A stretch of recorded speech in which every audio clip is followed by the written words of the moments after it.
대우조선해양의 채무 재조정안을 놓고 국민연금과 산업은행이 대략적인 타협점을 찾았습니다. 국민연금은 산업은행과 협상한 내용을 토대로 오늘 투자위원회를 열어 대우조선 채무 재조정안의 수용 여부를 최종 결정합니다. 수도권 신도시의 복합 주거단지가 활발히 공급되고 있습니다. 올 2분기 전국 오피스텔 물량의 80% 이상이 수도권 지역에 몰릴 예정입니다. 글로벌 스마트폰 업체들이 스마트폰에 첨단 기술을 경쟁적으로 도입하고 있습니다. 인공지능 기능을 담은 갤럭시 S8에 이어 하반기 애플이 가상현실 기술을 적용한 아이폰 8을 내놓습니다. 금융위원회 자본시장조사단이 불공정 거래를 적발하기 위해 휴대폰 등 전자데이터를 복구하는 디지털 포렌식 시스템을 도입했습니다. 불공정 거래 관련 데이터가 삭제되더라도 이를 5분 만에 복구할 수 있습니다.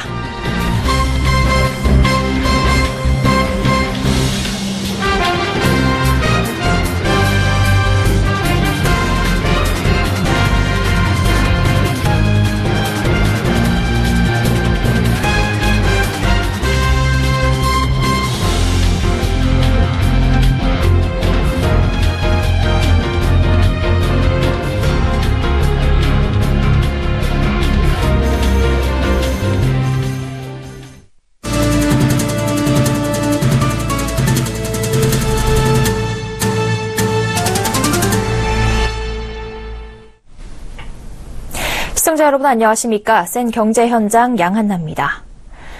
대우조선 채무 재조정안을 놓고 간밤 마라톤 회의를 이어간 국민연금과 산업은행이 타협점을 찾았습니다. 대우조선해양 전체 회사채 중 가장 많은 금액을 투자한 국민연금은 이번 채무 재조정에 키를 쥐고 있다고 해도 과언이 아닌데요.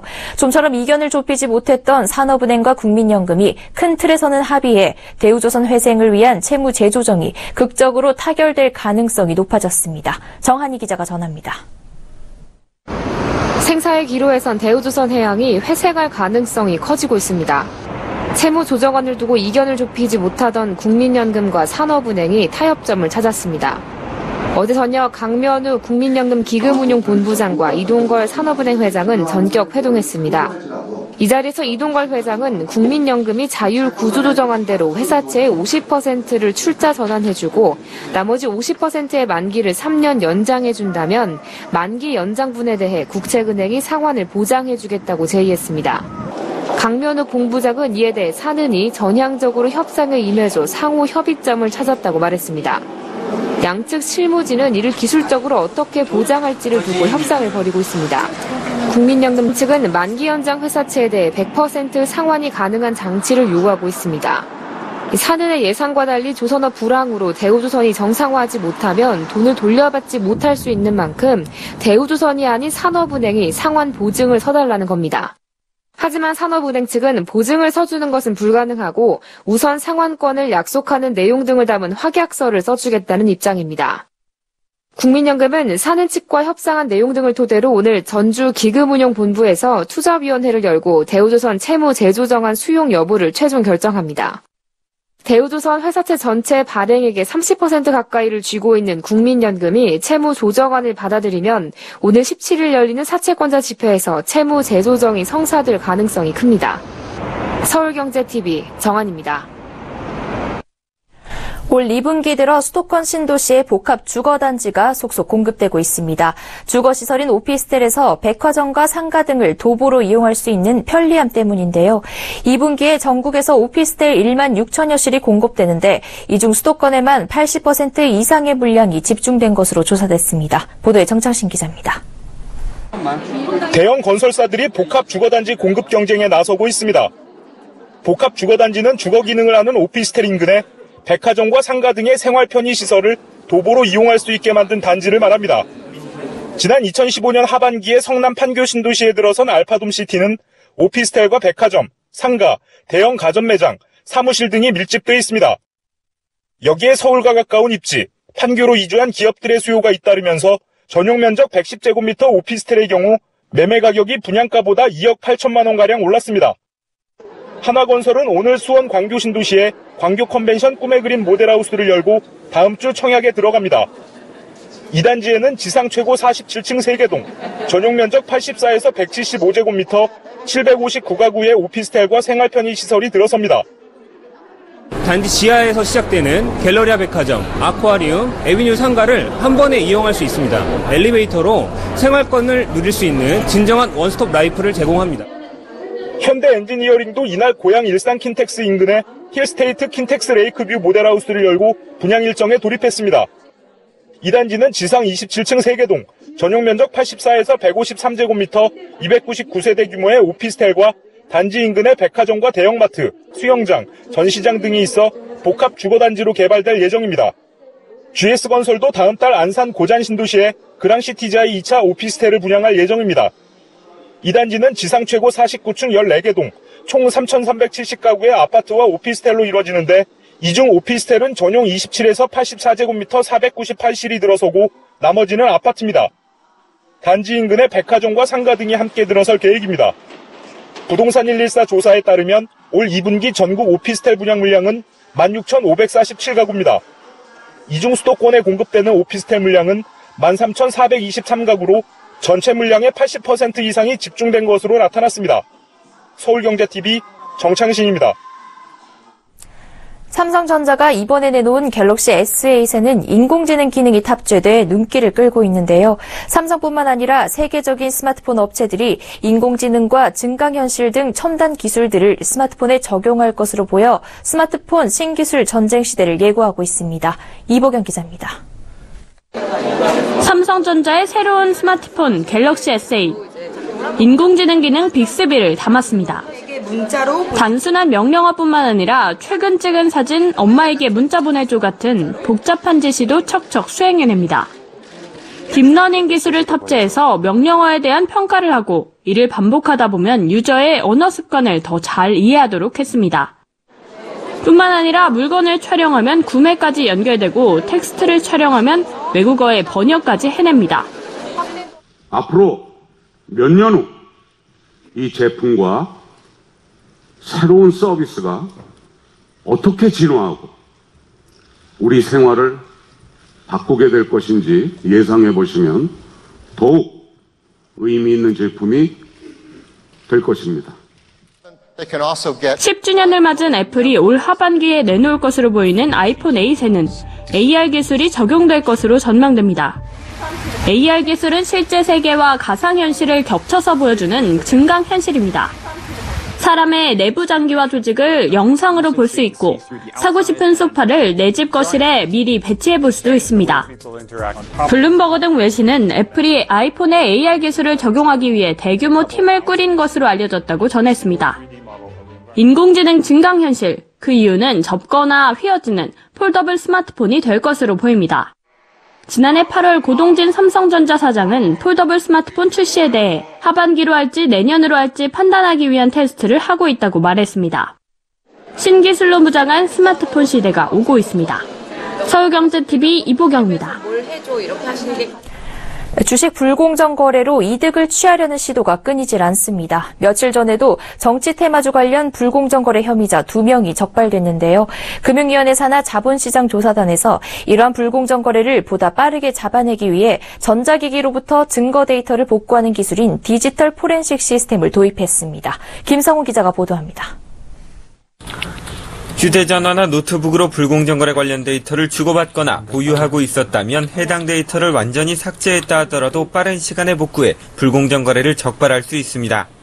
금융위원회 자본시장조사단이 최근 도입한 디지털 포렌식, 즉 전자감식 시스템의 기능입니다. 지금까지 자본시장조사단은 대검찰청의 디지털 포렌식을 의뢰해왔는데 외부 의뢰에 따르는 절차 때문에 결과를 얻기까지 짧으면 일주일, 길면 열흘이 걸렸습니다. 이번에 자본시장조사단도 자체 디지털 포렌식 시스템을 갖추면서 길어도 이틀이면 데이터 증거 조사를 마칠 수 있을 것으로 보입니다. 또 현장 조사에서 바로 디지털 포렌식을 수행할 수 있는 만큼 포렌식 기간 동안 휴대폰을 사용하지 못하는 등의 불편을 이유로 증거물 제출에 비협조적이던 조사 대상자의 협조도 이끌어낼 수 있을 것으로 예상됩니다. 디지털 포렌식이란 전자기기로부터 프로그램이나 데이터 등을 복구하고 분석해 범죄의 증거물을 찾는 기술, 작업을 말합니다. 데이터 양에 따라 차이가 있지만 보통 휴대전화 한 대의 데이터를 복구하는데 5분이 채 걸리지 않습니다.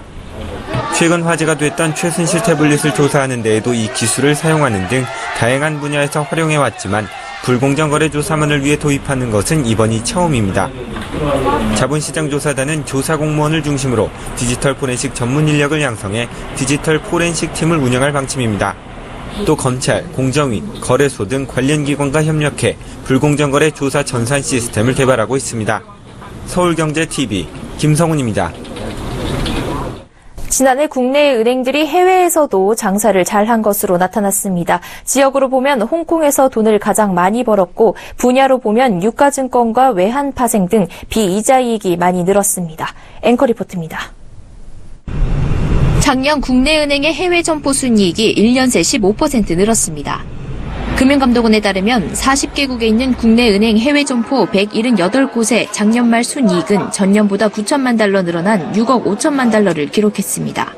이는 국내 은행의 작년 총 순이익 3조 원의 26%에 해당하는 규모입니다.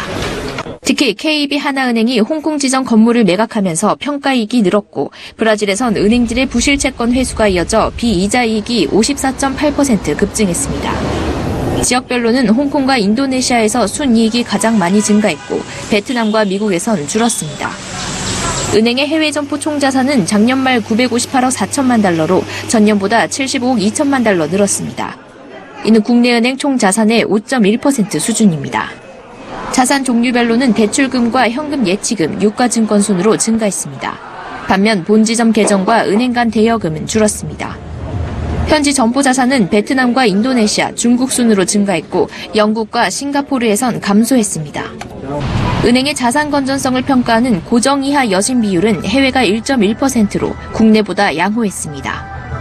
국내 은행 해외 점포는 작년 말 178개로 1년 새 8개 늘었습니다. 우리은행의 필리핀과 베트남 현지법인, 농협은행의 미얀마 현지법인, 신한은행의 호주 미얀마 지점 등이 새로 생겼습니다.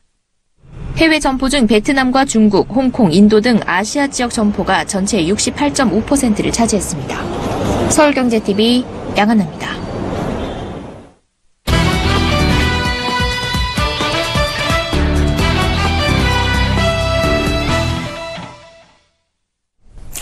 최근 자동차 시장의 화두는 친환경차입니다. 전 세계적으로 자국의 탄소 배출에 대한 규제를 강화하고 있는 데다 국내에서는 폭스바겐의 디젤 게이트 사건 이후 친환경차에 대한 소비자들의 관심도 상당히 높아졌는데요. 자동차 업계에서 친환경차는 이제 선택이 아닌 필수가 됐습니다. 각 자동차 업체들은 다양한 친환경차 라인업을 통해 시장을 겨냥하고 가속 페달을 밟고 있습니다. 김혜영 기자와 자세한 이야기 나눠보겠습니다. 안녕하세요. 안녕하세요. 네, 전 세계적으로 친환경차에 대한 관심이 높아지고 있는데요. 네. 우선 국내 친환경차 시장 현황은 어떤가요? 네, 친환경차 시장을 둘러싼 이 주도권 다툼이 굉장히 치열합니다. 각 완성차 업체들은 각 업체를 대표하는 친환경차를 속속 내놓으면서 지지부진했던 친환경차 시장의 파이도 커지고 있습니다. 우선 친환경차는 크게 하이브리드, 플러그인 하이브리드, 전기차 등으로 나뉠 수가 있습니다. 전기차로 가는 중간다리 성격인 하이브리드와 플러그인 하이브리드는 모두 내연기관과 즉 엔진과 전기모터가 동시에 장착되어 있는 형태입니다. 전기모터로 달리다가 전기가 떨어지면 휘발유로 갈 수 있는 겁니다. 이 둘의 차이는 외부 충전 여부인데요. 하이브리드는 엔진과 전기모터의 힘을 적절하게 조합해 차량을 구동합니다. 휘발유 주행 시 발생하는 운동에너지를 전기에너지로 변환하는 방식이기 때문에 별도로 충전할 필요가 없습니다. 그러나 플러그인 하이브리드는 전기 콘셉트에 플러그를 꽂아 배터리로 충전을 해야 합니다. 그리고 순수 전기차는 엔진이 아예 탑재되지 않은 외부 충전을 통해 전기모터로만 자동차를 운영하는 형태를 뜻합니다. 지난해 판매된 자동차 중 친환경차의 비중은 4.4%입니다. 다소 미미한 수준이 아니냐라고 할 수 있지만 2015년 판매 비중과 비교하면 1.7%포인트나 증가한 건데요. 이 중 출시 차종이 압도적으로 많은 데다 상대적으로 가격이 저렴하고 충전할 필요가 없다는 편의성 때문에 하이브리드에 관한 선호도가 가장 높습니다. 예를 들어 소나타 플러그인 하이브리드가 소나타 하이브리드보다 1,000만 원 가까이 비싼데요. 즉 성능 차이가 크지 않은데 가격이 비싸다 보니 소비자들의 선택은 하이브리드로 향하고 있는 셈입니다. 실제 친환경차 시장의 비중에서도 이 92%를 하이브리드가 차지하고 있습니다. 네, 친환경차 시장 중에서도 특히 이 하이브리드에 대한 수요가 가장 높은데요. 네. 이를 잡기 위한 각 업체별 경쟁도 치열하다고요? 네, 맞습니다. 이 국내 하이브리드 시장을 잡기 위한 이 완성차 업체들의 신차 출시에 열을 올리고 있습니다. 특히 기아차의 니로가 굉장히 독보적인 이 존재감을 나타내고 있는데요. 니로는 지난해 4월 출시를 하게 됐고요. 1년 만에 2만여 대의 판매고를 올리면서 올해 역시나 인기 행진 중입니다. 니로는 지난해에 이어도 올해도 인기 행진을 이어가면서 내년 역시나 박차를 가하겠다라고 밝히고 있는데요. 내년 1회 충전으로 300km 이상 주행이 가능한 소형 SUV 전기차 스토닉을 내놓고 시장 입지를 공고히 하겠다는 방침입니다. 실제 지난 1분기 국내 하이브리드 판매량은 9천여 대 정도 되고요. 이 중 니로는 4,482대를 팔았습니다. 올해 1분기 판매된 국산 하이브리드 2대 중 1대가 니로일 정도로 압도적인 점유율을 차지하고 있는 건데요. 뒤를 이어 지난해 11월 출시된 신형 K7 하이브리드도 인기입니다. K7 하이브리드는 신차 효과를 톡톡히 누리면서 판매량이 급증했고 1분기에는 2천여 대가 팔렸습니다. 이와 함께 지난달 출시된 그랜저 하이브리드와 이달 나온 소나타 하이브리드 역시 판매에 열을 올리고 있는 상황입니다. 네, 친환경차라면 전기차와 관련된 이야기도 빼놓고 갈 수 없겠는데요. 네. 미국 전기차 업체인 테슬라가 국내에 상륙하면서 전기차에 대한 관심도 높아지고 있다고요? 네, 맞습니다. 이 미국 최대 전기차 업체로 불리죠. 테슬라가 드디어 지난달 국내에 상륙을 했습니다. 2003년도에 설립된 테슬라는 이 전기차 시장을 이끌고 있는 주역으로 꼽히고 있는데요.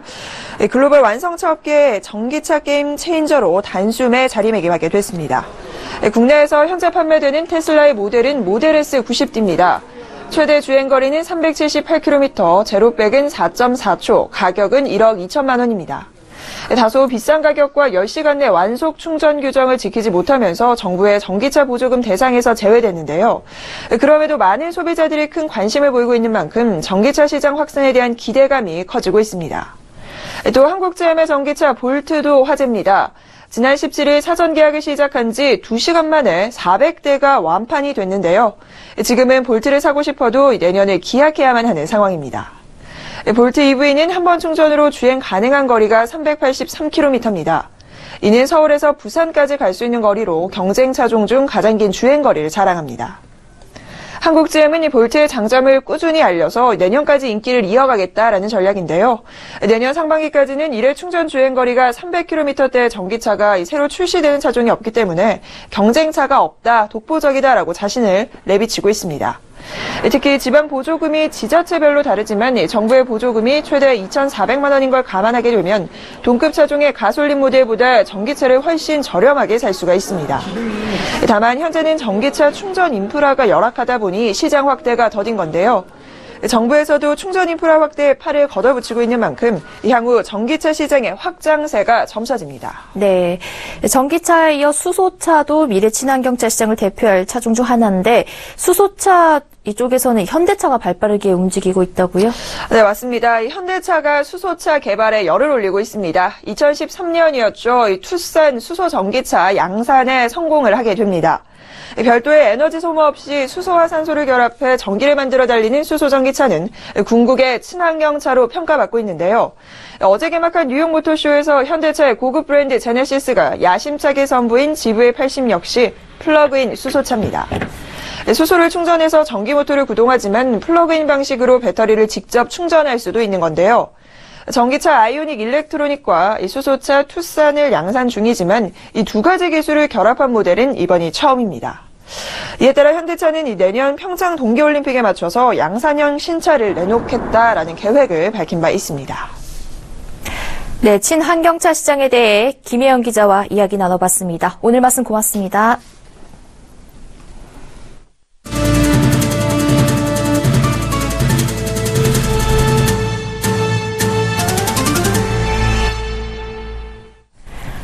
중국의 고고도 미사일 방어 체계인 사드 보복에도 한국의 대중 수출은 작년 11월부터 5개월 연속 상승한 것으로 나타났습니다.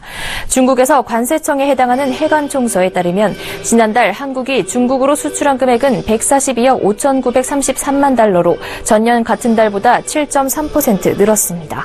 특히 지난해 11월부터 5개월 연속 증가율을 기록한 것으로 조사됐습니다.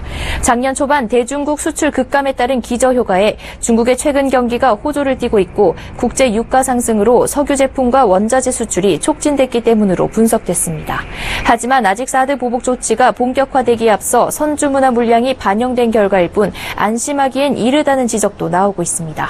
코트라 상하이 무역가는 현장 상황은 상당히 어려운 편이라며 사드 갈등이 장기화하면서 소비재 분야를 중심으로 2분기부터는 수출 전망을 낙관할 수 없는 상황이라고 전했습니다. 북한 정권이 미국과의 전쟁을 우려해 평양 주민을 60만 명 대거 이주시키기로 했다고 러시아 프라우다 리포트가 보도했습니다. 이 매체는 김정은 북한 노동당 위원장 명령에 따라 평양을 즉각 떠나야 하는 이는 전체 거주민의 약 25%에 해당하는 60만 명에 달한다고 전했습니다. 프라우다 리포트는 평양 안의 방공호가 모든 사람을 수용할 만큼 충분하지 않아 이 같은 조치를 취했다고 설명했습니다. 퇴거 명령을 받은 이들의 대다수는 범죄 전력이 있다고 프라우다 리포트는 보도했습니다. 이 매체는 이 같은 조치가 미국과의 긴장이 극도로 강화된 데 따른 것으로 보인다고 전문가를 인용해 설명했습니다. 북한에서는 내일 김일성 주석의 105번째 생일을 맞아 6차 핵실험을 강행하려는 움직임이 감지되고 있습니다. 미국이 이를 경고하며 항공모함 칼빈슨호를 기함으로 하는 항모 전단을 한반도 근해로 이동시키면서 긴장이 고조되고 있습니다. 검찰은 최순실 게이트 수사를 곧 마치고 박 전 대통령을 17일 재판에 넘길 방침입니다. 검찰특별수사본부 관계자는 박 전 대통령을 17일 오후쯤 구속 기소하게 될 것이라고 밝혔습니다. 그는 최순실 게이트 연루자에 관한 수사는 가급적 내일 중으로 마무리될 것이라고 덧붙였습니다. 검찰은 현재 재판에 대비해 일부 실무자급을 상대로 마무리 수사를 진행 중입니다. 특수본 관계자는 청와대 문고리 3인방 중 아직 기소되지 않은 안봉근 전 국정홍보비서관과 이재만 전 청와대 총무비서관에 관해선 이들이 특수본이나 특검에선 입건된 일이 없다고 밝혔습니다. 나머지 한 명인 정호성 전 청와대 부속비서관은 박 전 대통령과 공모해 최순실 씨에게 기밀 자료를 유출한 혐의로 구속 기소돼 재판을 받고 있습니다. 지난달 원달러 환율의 하락으로 국내 거주자의 달러화 예금이 크게 늘었습니다. 한국은행에 따르면 외국한 은행의 거주자 외화예금 잔액은 지난 3월 말 705억 4천만 달러로 2월보다 26억 달러 늘었습니다. 거주자 외화예금은 3개월 연속 증가하면서 사상 최대치를 기록했습니다. 특히 미국 달러화 예금이 눈에 띄게 늘었습니다. 달러화 예금 잔액은 601억 4천만 달러로 한 달 사이 21억 6천만 달러 늘면서 처음으로 600달러를 넘어섰습니다. 원달러 환율이 떨어지자 수출 기업들이 달러를 은행에 많이 예금했고 개인들의 투자 열기도 뜨거웠던 것으로 보입니다. 엔화 예금은 42억 6천만 달러로 1억 1천만 달러 증가했고 유로화 예금은 1억 달러 늘어난 31억 달러로 집계됐습니다. 위안화 예금 역시 13억 6천만 달러로 한 달 사이 1억 8천만 달러 늘었습니다. 국토교통부가 오는 2019년부터 2025년까지 2,275억 원을 투입해 김포공항에 제2여객터미널과 시외버스 터미널을 건설합니다. 국내선 여객 증가에 대처하고 서울 서부 지역의 버스 이용을 편리하게 하기 위한 조치입니다. 오는 18일 갤럭시 S8의 예약 구매자들의 개통이 예정된 가운데 1호 개통을 위해 어제 저녁 9시부터 서울 종로구 SK텔레콤 매장 앞에 줄을 선 고객이 등장했습니다. SK텔레콤은 1호 개통자에게 UHD TV와 리니지2 레볼루션 i10 등 총 500만 원 상당의 사은품을 제공합니다. 박준희 서울시 의원에 따르면 지난 13일 서울시가 한강공원 매점 10곳의 운영사업자를 모집한 결과 GS25와 CU가 8곳을 낙찰받았습니다. CU는 잠원 무궁화점에 낙찰 예상가의 3.6배에 달하는 8억 9,800만 원을 써내 낙찰되는 등 이들이 써낸 가격은 예상가의 2.7에서 3.6배에 달했습니다. 무리한 액수로 낙찰받은 뒤 바가지 요금으로 시민에게 피해를 줄 수 있다는 지적이 나옵니다. 이마트가 불투명한 경제환경과 할인점 성장 둔화에 대응하기 위해 미개발 부지는 매각하고 매출이 부진한 울산 학성점은 폐점하며 기존 점포들은 리뉴얼에 나서기로 했습니다.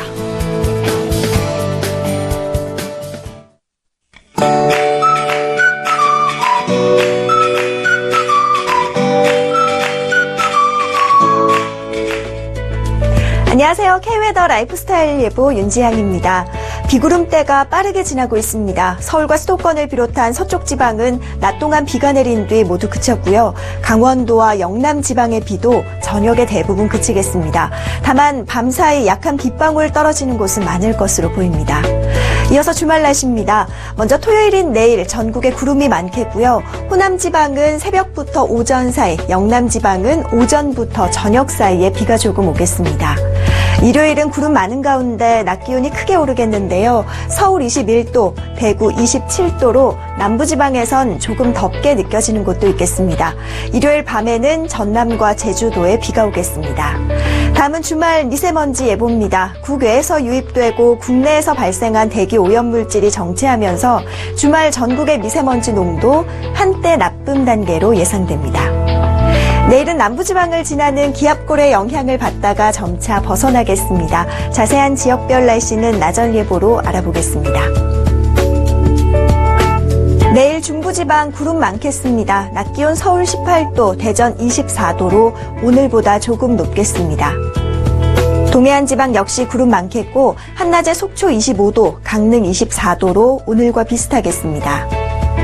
남부지방은 비가 내리겠고요. 낮 기온 광주와 대구 23도로 오늘과 비슷할 것으로 보입니다. 현재 동해상에 풍랑주의보가 내려져 있고요. 내일도 물결이 최고 4m로 매우 높게 일겠습니다. 다음 주에도 봄비가 자주 지나겠습니다. 월요일과 화요일 사이 전국에 비가 내리겠고요. 고고절기인 목요일에도 비가 올 것으로 전망됩니다. 날씨였습니다.